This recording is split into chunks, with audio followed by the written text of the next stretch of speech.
ચૂંટણી પહેલા જિલ્લામાં રાજકીય ગરમાવો વધી રહ્યો છે। મોરબી કોંગ્રેસમાં ભરતી મેળો શરૂ થયો હોય તેવી સ્થિતિ જોવા મળી રહી છે।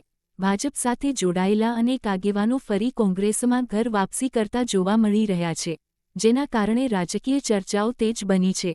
માહિતી મુજબ કેટલાક આગેવાનો ભાજપમાંથી ટિકિટ મેળવવા માટે ગાંધીનગર સુધી દોડધામ કરી હતી, પરંતુ ટિકિટ ન મળતા તેઓએ ફરી કોંગ્રેસ તરફ વળવાનું પસંદ કર્યું છે। સાથે સાથે જિલ્લા પ્રમુખ પદ માટેની કમિટમેન્ટને લઈને પણ અંદરોઅંદર રાજકીય ગોઠવણો ચાલી રહી હોવાનું ચર્ચાઈ રહ્યું છે। રાજકીય વર્તુળોમાં એવી પણ ચર્ચા છે કે વિધાનસભાની ચૂંટણી દરમિયાન પ્રમુખ પદને લઈને બાકાજીકી બોલી કરવામાં આવી હતી, પરંતુ બાદમાં તે વચનો પૂર્ણ ન થતાં કેટલાક આગેવાનો ભાજપ સાથે જોડાયા હતા। હવે ફરીથી પરિસ્થિતિ બદલાતા તેઓ કોંગ્રેસમાં વાપસી કરી રહ્યા છે।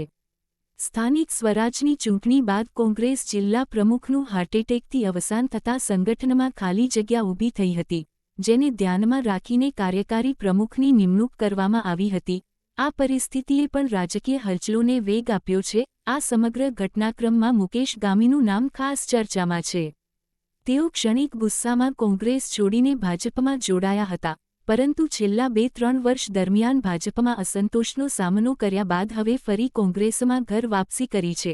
મુકેશ ગામીએ જણાવ્યું હતું કે કિશોરભાઈ વારંવાર તેમને કોંગ્રેસમાં પાછા આવવા માટે કહેતા હતા। તેમના ગામમાં બનેલી એક દુઃખદ ઘટના બાદ તેમણે મન બનાવીને કોંગ્રેસમાં વાપસી કરવાનો નિર્ણય લીધો હતો।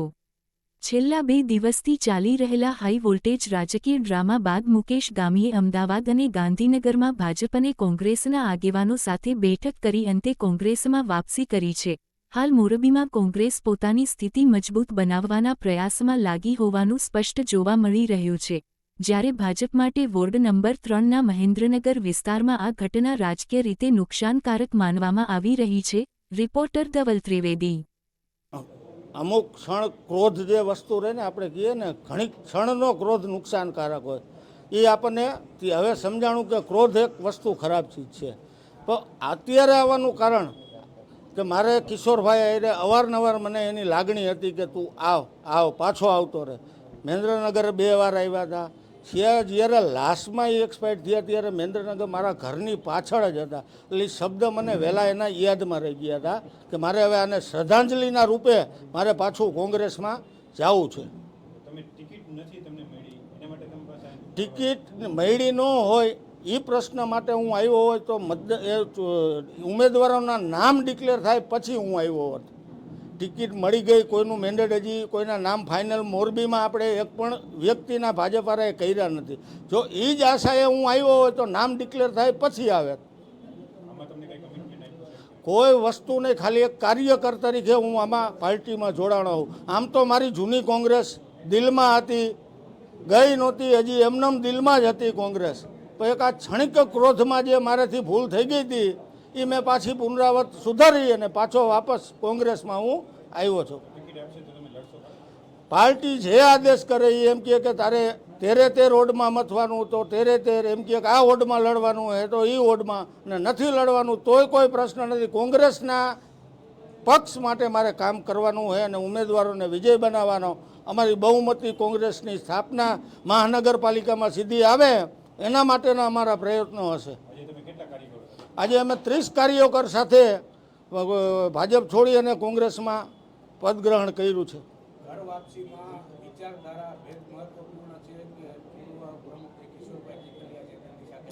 કિશોરભાઈની લાગણી, કોઈ ભેદભાવ મારે કિશોરભાઈ સાથે નહોતો। એ કોંગ્રેસમાં હતા, હું ભાજપમાં હતા। અમે અઠવાડિયે 10 દિવસે મળતા। એ મારા કાયમ મને એ મિત્રની ઘોડે માનતા, હું એને મિત્રની ઘોડે માનતા। એ અહીંયા મહેન્દ્રનગર આવ્યા હોય તો મને ફોન કરે પ્રમુખ, મને આજની તારીખમાં એ પ્રમુખ કહેતા। કિશોરભાઈનો ફોન આવે એટલે એમ પૂછે પ્રમુખ ક્યાં? મને 2 વાર એના ફોન આવ્યા હતા, પ્રમુખ પાછા આવો, પાછી આપણી જોડી બનાવી બેની। અમે શરૂઆતમાં જિલ્લા કોંગ્રેસ, અહીંયા હું પ્રમુખ હતો ત્યારે એ વિરોધ પક્ષના નેતા હતા। અમે 2 ફર્સ્ટ ક્લાસ સંગઠન ઊભું કર્યું હતું।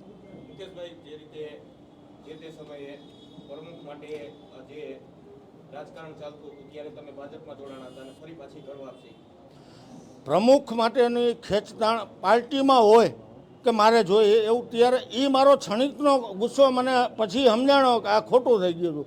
પણ જે આ કિશોરભાઈની દુર્ઘટના બની ને એનાથી મને આઘાત લાગ્યો, એટલે પાછો હું મારા મિત્રના સુમન આપવા માટે એની લાગણીને માન આપી અને પાછો હું કોંગ્રેસમાં જોડાયો. ભાજપ સાથે તમે મને કાર્યક્રમમાં, ભાજપના કાર્યક્રમમાં બહુ જોતા, કોંગ્રેસમાં જોતા, એટલે તમે મીડિયાવાળા મને ભાજપમાં જોતા ઓછો હોય. હાવ કોંગ્રેસમાં તો હું અગ્રેસર રહીને કામ કરતો. રોજ મોરબી ખાતે ગુજરાત પ્રદેશ કોંગ્રેસ સમિતિના પ્રમુખ શ્રી અમિતભાઈ ચાવડાની સૂચના મુજબ અને તેની સાથે મોરબી જિલ્લાના પ્રમુખશ્રીઓ, જિલ્લા પ્રમુખ અને શહેરના પ્રમુખ સાથે ચર્ચા વિચારણા કર્યા બાદ ભાજપ યાની કે મોરબીનું જે એક કૌભાંડનું ઘર છે તેની અંદર અમારા પૂર્વ સાથી ભાજપ સાથે મુકેશભાઈ ગામી અને એની ટીમ જોડાયેલી હતી.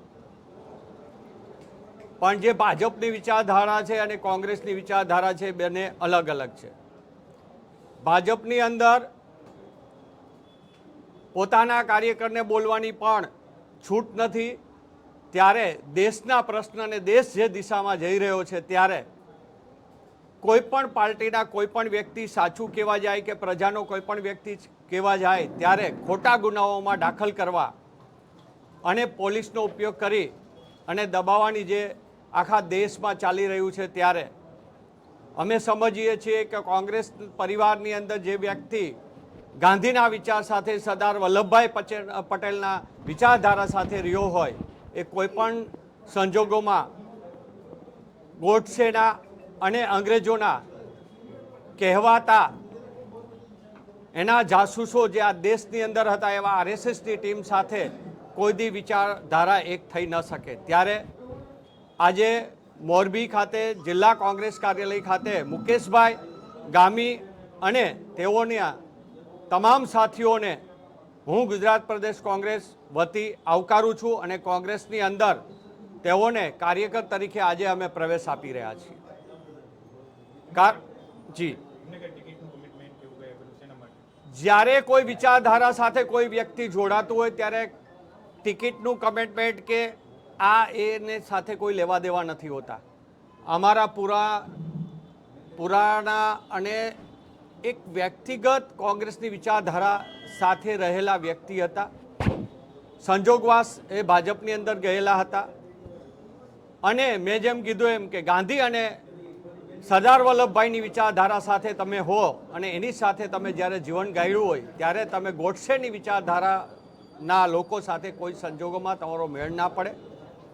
કારણ કે મેં જેમ કીધું કે એના કાર્યકરને પણ ભાજપની અંદર બોલવાની છૂટ ના હોય તો એક દેશના હિત માટે આપણે કોઈ કાર્ય કરવું હોય કે દેશના હિત માટેના વિચાર પણ તમે જ્યારે ભાજપમાં રજૂ ન કરી શકતા હોય તો ત્યારે ગાંધી અને સરદાર વલ્લભભાઈની વિચારધારા સાથે જોડાયેલો કોઈ પણ વ્યક્તિ ભાજપ સાથે રહી જ ના શકે.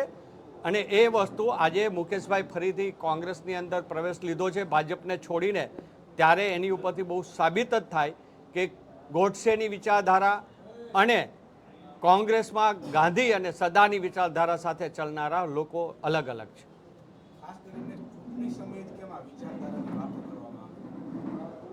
જ્યારે વગર ચૂંટણીએ પણ ભાજપ આ કોંગ્રેસના ધારાસભ્યોને બેફામ ગારો દેતું હોય, બેફામ એમ કહેતું હોય કે કૌભાંડિયા છે અને એ જ ધારાસભ્યને એ લોકો ખોટા ગુનાઓમાં પૂરી જેલમાં મોકલે, પછી એ સુરેન્દ્રનગર જિલ્લો હોય કે કોઈ પણ જિલ્લાની અંદર હોય અને એ જ ધારાસભ્ય પાસે રાજીનામું દેવરાવી અને પેટા ચૂંટણીમાં એ જ કોંગ્રેસના ધારાસભ્યને ભાજપ જ્યારે એને પાછો સિમ્બોલ પોતાનો દઈ શકતા હોય અને જેમ જડીબુટી હોય કે સારું ગંગાજળ હોય, ભલે ગંગા આજ સુધી સફાઈ કરી નથી શક્યા પણ એ એવું માને છે કે અમારે ત્યાં આવી જાય એટલે એ વ્યક્તિ પવિત્ર થઈ જાય છે. એટલે એ પવિત્રતાની અને જે ખોટા ગંગાજળો લઈને નીકળનારી આ ભાજપની સામે વિચારધારાની અમારી લડાઈ છે અને વિચારધારા સાથે જરૂરી નથી કે ચૂંટણી ટાણે આવે કે ચૂંટણી વિના પણ આવે. ત્યારે કોઈ પણ વ્યક્તિ અમારી કોંગ્રેસની વિચારધારાને અપનાવતો હોય, ગાંધી અને સરદાર વલ્લભભાઈની વિચારધારાને અપનાવતો હોય તો એ ચાલુ ચૂંટણીએ પણ આવી શકે, ચૂંટણી પહેલાં પણ આવી શકે અને ચૂંટણી વિના પણ આવી શકે.